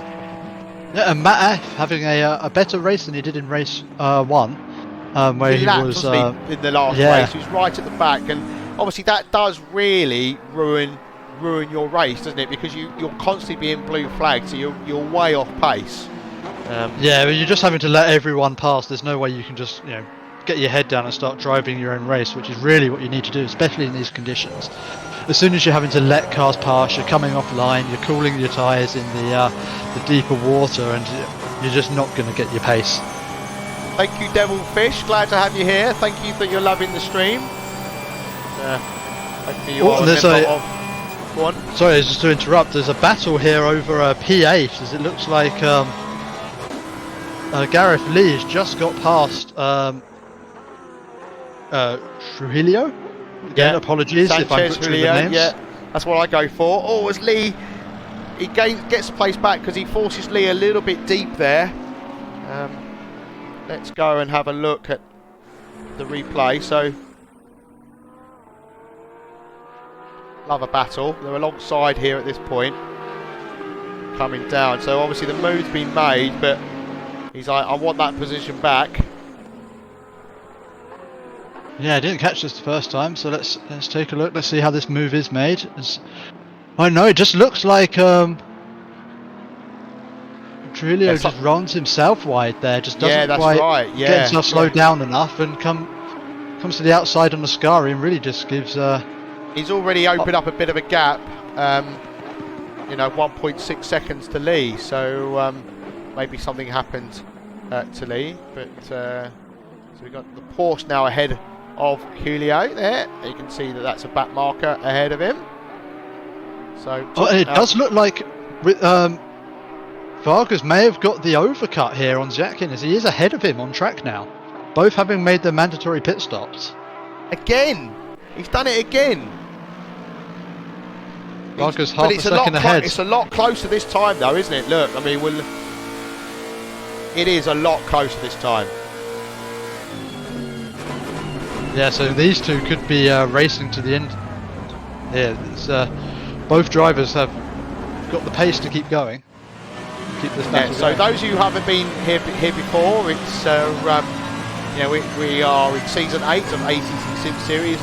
These are the rookies and the silver splits combined on a Friday evening. We have live stewarding. My name is Paul Glover. I'm joined in the commentary box by Roy Weller, and we are trying to commentate on this chaotic wet Monza race. If you didn't see race 1, you might want to go back and watch that, because it was fun-fueled fun. So here's an interesting thing.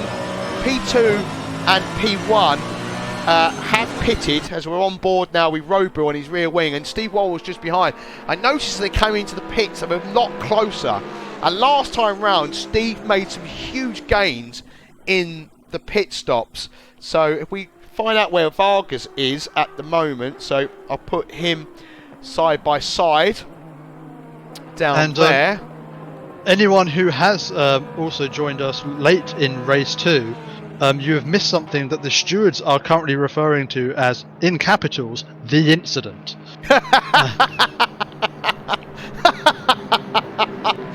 Okay, And, this is interesting. These guys are off. These guys are off, and they're in Parabolica. Now, obviously, they're going to have more speed. Oh, this is going to be close. tight. This is going to be a four-way fight for the lead of this race. By I mean, they are at full speed. Well, not yet. So here we go. Here's the line. So Vargas goes past. There he is. So and Vargas has got the lead, but Ziakin's going to have to fight for this. It does look like Ziakin's just about got ahead, but yeah, these are. This is close. So this is P1, 2, 3, and 4. Steve Worrell's a little bit off the back of them, but this is close. So Steve Worrell want to get his head down and try and close the gap up. So currently at the moment, the man leading the way is one and only Tom Tweedy, because he hasn't pitted yet. He's having a much better race too. In race 1, he had an incident, and then, well, let's just say his re-entry could have been a lot better, and he's entered the pits. I think it would be. Is that Ziakin off there on the left? We just saw on the main. I think it might have been. Yeah, yes. It does look like he's falling back down the order. What happened there? And from what I saw, it looked like he just lost it all on his own. He did.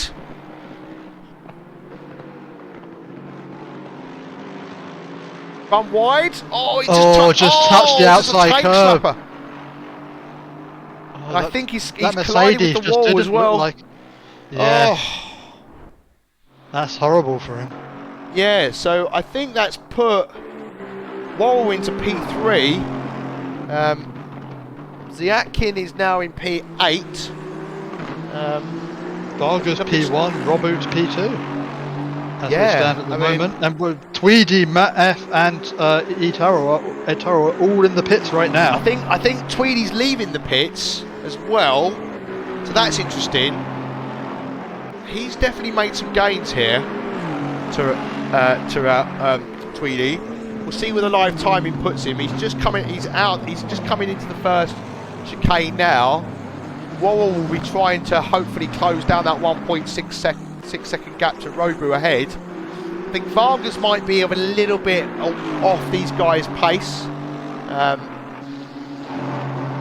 Yes, I think that's put Tweedy into the net P4, I believe, as it stands. It had P5, I think. Oh, I mean, so Hughes, I believe, is still to pit. I mean, I imagine Hughes is still to pit. If not, he is doing incredibly well in the AM division. No, you're right. It is. So, yeah, you're right. Hughes has still to pit. Yes. But I mean, either way, that's a very good performance from Hughes, even without pitting, to be leading this race in such a competitive grid. Again, worth stating that this season we have got a gap between our two splits, the rookies and the silvers, so that we expect a pace difference between them. Yes, so see that right, Steve Worrell still trying to chase down Robu, and Hughes is currently in the way. He's going around one more time. He's got 5 minutes left, so he could do another lap after this and then pit. So and he's leading his class, the AM class. McDonald, who's in P2 in the class, is all the way down in 14th, which shows you a good performance here. I think Hughes is definitely net top 10. But we'll keep an eye on where he comes. And I mean, this just if my maths is right, this looks very good for Hughes. If we consider this might be a 30-second pit lane with a 30-second pit stop, looking like he could potentially be coming out in P7 or 8 of this race. Yes, indeed. We will keep an eye on him. The bottom right there of the screen, as we want to focus on this battle here, which is definitely hotting up. The gap is around about 1 second. It is at the moment the closest battle on track. We do tend, and there's back markers ahead of these guys. This could get spicy. definitely could get spicy. As one of the back markers gets out of the way of Robu nicely, and even lets Wall past as well. Yeah, this is going to be the real challenge. The chicane. Yeah, as we usually when we get deeper into these championships, drivers start to learn which drivers are the ones who are going to get out of the way easily as the back markers, and which ones might take a little bit more persuasion. But here, first race of the season, 100 there, he's gone, he's disappeared, he's given up, he's gone into the pits. We'll find out what happened there. Oh, the camera's going to fight. Oh, he's already off. There we go. He's already off. So, race leader enters the pits. Where will he come out? Pretorius tried to get going again and then just another 360 and then eventually just quit. So, yeah, that's what happened to him. So, you can see that there's a 15-second penalty just came in for car 3. And so let's see where Vargas is.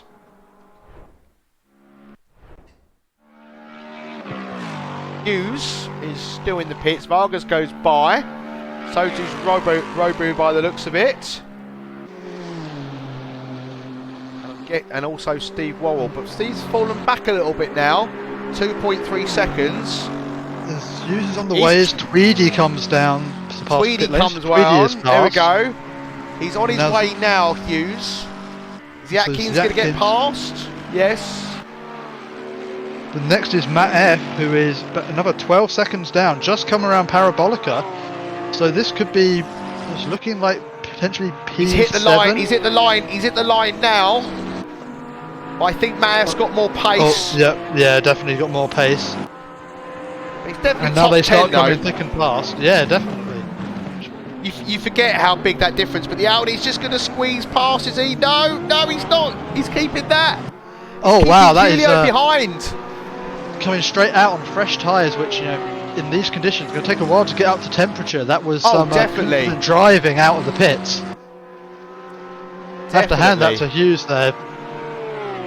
Really not wanting to give that place up, and that's now what, P8 on the road.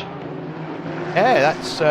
I'm a little bit careful about saying that because the live timing here can play all sorts of fun. But yes, it is. It is P8. So he's got Sanchez, Julio just behind him, literally 0.7 seconds. So we will go and look at the battle because it is the closest out on track as things stand. But you can see Ipatov, car 55, has got 20 seconds worth of penalties. You were telling me after race 1, we've already got a driver with a penalty for round 2. Indeed, yeah. So that's car number 3, who looks like they've picked up a few more penalty points in this race, and is now not only on for a grid penalty but also a start from the pits penalty. So not been a great weekend for Ian Otley. No, it hasn't, and Ian's been around a while as well, so I know he'll probably feel bad. I've just noticed another driver's dropped, so we're down to 25 drivers for the end of this race. We've got just under 5.5 minutes on the clock remaining. We've also got a battle. We've got a couple of battles for 11th and 16th as well. We'll try and keep an eye on as many as we can. But yeah, we'll go side by side as Sanchez. Pit window is now closed. Julio is into the chicane, is looking for a move. Chris McKenna saying he had a full-on disconnect. Ping was jumping around and cars and so forth. So no, I don't think he did, Chris. So don't worry, I don't think you impeded anybody. Ed Terrell there putting Lee and Gareth Lee under pressure. Well, and Trulio needs to make this move fairly soon on Hughes because the AM driver is holding him up and it's allowing Sebastian to catch up to the back of them. But Sebastian not having as good second race as he did race 1. Outside currently just within the top 10 in 10th position. See, Gonzalez is in the pits in the McLaren car 998. So I can only assume he's either made a mistake or something's gone wrong. I think if he's is that him just coming into the pits now? Yeah, he's just stopped in his pit box. So hopefully this is a second pit stop. Otherwise he's missed the pit window. But yeah, now as I say that Trulio right on the back of Hughes, and now Sebastian right on the back of Trulio. It's seems like there might be a bit of a train forming up here. Yeah, so Fabini, who's in P7, is going to come under a bit of pressure from Hughes, and like you say, Trulio is going to put Hughes likewise under a bit of pressure as well. We've got the Ed Terrell and Gareth Lee battle on the right hand side there. We've got some blue flags out as well, just to really mix things up with the rain. So, you know, lots to think about for these drivers, and you know, the back markers, up to them to be predictable. And just ahead of where you're looking now, the McLaren of Fabini's trying to clear this traffic up ahead, and it's looking like this Nissan's not wanting to let go at the moment. So yeah, the drivers fighting and hitting blue flags. Everyone's having to be careful of making sure they're letting the right people past. You don't want to accidentally let past someone you're racing. Who that Nissan is. It is Anwar, I think. This is that right? Is that Anwar? Yeah, I believe it is Anwar, and one of the pro drivers finding themselves quite far down the grid at the moment. It's got to be a painful race for them. It's like very nearly clipped the back of yeah. Oh, and I think that might be Bottomley. Yep, that does look like the delivery of Bottomley. It's a little bit of another off-track excursion. Lots of polystyrene round track, braking markers being taken out and whatnot.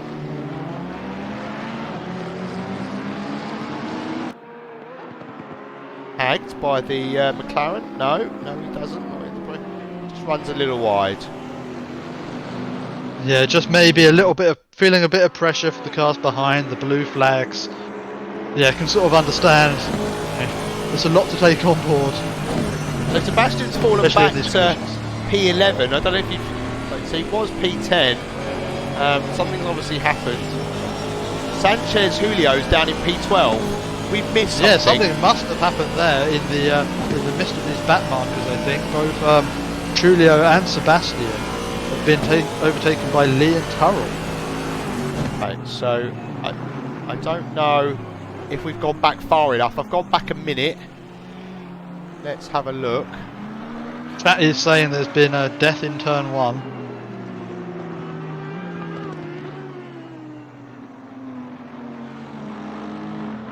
So I think we've got a little bit further to watch if we... Yeah, so he's still ahead, isn't he? Yeah. Okay. Terrell's still putting Gareth Lee under pressure. I can see Fabini's got a 10-second penalty. Bottomley's got a 10-second penalty. McDonald's got a 10-second penalty as well. And only 25 cars remain. It was in T1, Paul. Okay. We'll get in there. Will the replay... Well, we'll find it. I think I probably missed it. But yeah, I've missed it. I will go. Yeah, looking at the stewards report here, it looks like car 27, which is one of our back markers. Donald, yeah, has just taken someone out on turn 1. Leaders on final lap now. Well, actually, no, it looks like that may have been a bit before. Sorry, it was car 591 in this instance, maybe.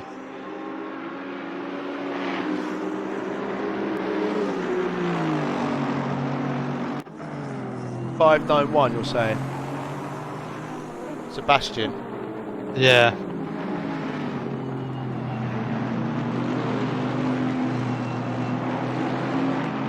Looking like that's now about minutes ago. As we now on the final lap. So Vargas is on his final lap, just coming around the second chicane now. Seems to be unbothered by anyone else, so he's going to be looking to quite calmly go and take the win of this race.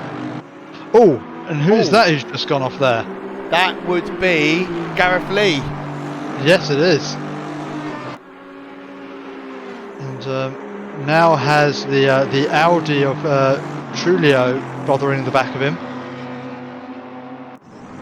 Now they have still got another lap left to run, as the leader still hasn't finished this race. So Vargas enters the final sector. It's coming round Ascari. There's so Sebastian and Trulio have still got a bit of a fight going on here. I can't find the incident that had taken place. I'm struggling, so I'm going to go back to looking at the race leader. Comes across. Comes around Parabolica, and Vargas here in race number 2, putting on the similar sort of show as he did in the AM division last season, where he was just really in a race of his own. And yep, bit of a flash of the headlights there as he comes to cross the finish line, and from what I can tell, a well-deserved win. Ashton's getting onto the back of Ed Terrell, and Robu comes across P2, Worrell for P3. So twice on the podium. Tweedy P4, that's a good result for Tom Tweedy. Much better than race 2.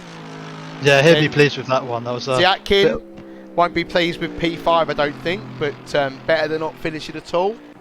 Matt, we only 24 drivers now on the circuit. Matt F then coming around Parabolica.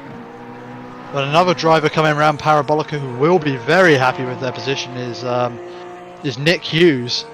The leading AM driver just finds himself in the middle of a whole bunch of pro drivers, and he's going to be happy with that result. Yeah, definitely great for the AM driver. Ed Terrell then under a bit of pressure still from Sebastian after the incident that we not been able to find.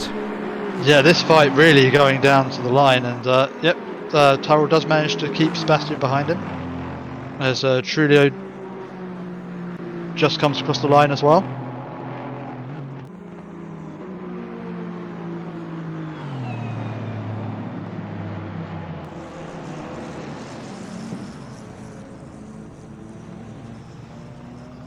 And that, ladies and gentlemen, is our race, I think.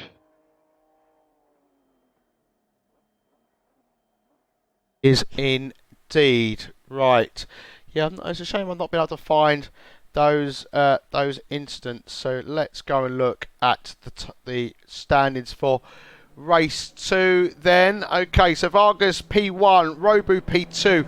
Steve Worrell returns, the founding father of ACCSimSeries, gets P2 and P3. Tom Tweedy, much better result, not doing any silly drives back onto tracks, and let's see what happens. You get a P4. Ziatkin P5, Matt F P6, Hughes P7, Fabini 8th, Ed Terrell 9th, Sanchez Julio 10th, Sebastian P11, a bit of an eventful race for him for race 2. Gareth Lee P12, Gardesteg 13th, Legiaski 14th, Mason 15th, Ipatov 16th, Bottom Lee 17th, McDonald 18th, Glass 19th, Gonzalez 20th, Bruce 21st, Anwar 22nd, Williams 23rd. I think all the drivers that dropped out. Williams, Von Glan, Chaldry, Pretorius, Galvin, McKenna, Otley, Nearguard, Hawkins and Turner. So there we go. That was pretty eventful, wasn't it? Yeah, as we said before, this wasn't the organisers choosing to have a wet race as the first one. This was selected by the community. So obviously a bunch of masochists here, but it provided the entertainment, and yeah, hopefully have something a bit more sensible when we go to Kyalami next week.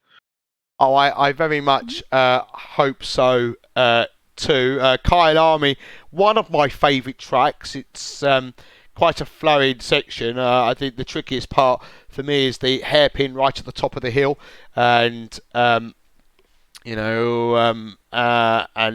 coming into that section. And obviously we know the second to last corner's got the sausage of death, and I'm sure that'll end quite a few races for some. But your first commentary for ACCSimSeries, how did you find that? Yeah, very good, thank you. Been made to feel very welcome, and yeah, looking forward to the rest of the season. And are you ready to take the reins and do the broadcast and everything else? Gareth's got you all set up and ready? Yep, I certainly am, and yeah, maybe not at the standards of production that you've seen today, ladies and gentlemen. But it takes practice, Roy. That's all it takes. It just takes practice. Sounds like it takes two PCs as well. I don't have that. Look, it does help, but if you've got a co-commentating, there is a slot. If anybody is interested in co-commentating with Roy on Friday evenings, do please reach out in Discord and let us know. It really doesn't matter if you think you're good or not. It's one of those things. Like, when I started broadcasting, I was making mistakes left, right, and centre, and I still make the odd mistake now. But because there is a lot going on, you are talking, you are broadcasting at the same time. If I was only just doing the broadcasting, I think wouldn't necessarily make those mistakes. But I mean, mate, it comes with practice, like anything, and I'm sure you'll be absolutely fine. But thank you very much for everybody for. I have a super wide screen as well, but you have to shrink the game down to 1080. So that's how you broadcast it. Otherwise, it doesn't fit the stream correctly. Just reading chat there. But thank you very much for joining us. This has been the rookies and silvers tonight. Don't forget, you got the bronze and golds that take place on Saturday evenings. Normally I would be streaming that, but I am busy tomorrow, so there is no stream tomorrow unless Gareth decides to do one. So keep an eye out on Discord. But Gareth will be with you, I think, with Mihai for the pro split on Sunday. I'd like to take this opportunity for everybody in chat. It's been great fun. Hope you've enjoyed it. Thank you to all the drivers this evening. Thank you to the stewards. Thank you to Roy for joining me. He's been Roy Weller. I've been Paul Glover. This has been ACCSimSeries. And good night. Good night.